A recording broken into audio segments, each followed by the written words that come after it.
ফেলে দেওয়া বোতল থেকে কিভাবে এরকম একটা অ্যাস্থেটিক লুক দিলাম, আজকে এই ভিডিওটা আপনাদের সাথে শেয়ার করব। আসসালামু আলাইকুম, welcome back to my page সামিস T awareness. আমি এই পুরনো ওষুধের বোতলটাকে ফেলে দিচ্ছিলাম, তারপর ভাবলাম যে এখান থেকে কিছু একটা তৈরি করা যায়।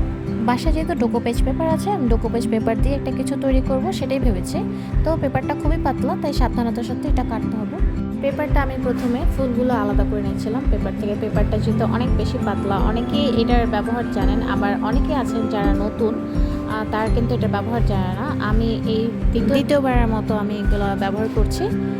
যাই হোক, তো এটার পিছনে একটা পাতলা একটা পেপারের মতো থাকে, সেই পেপারটা কিন্তু ফেলে নিতে হবে। এখানে আমি হচ্ছে ফেভিকলের যে এসএইচ যে গ্লুটা আছে সেটা ব্যবহার করছি।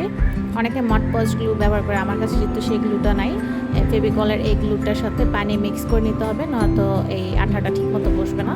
তো প্রথমে একটু আঠা দিয়ে তারপর হচ্ছে কিন্তু এই পেস্টটা এখানে বসাতে হবে, তারপর আবার আঠা দিয়ে দিতে হবে।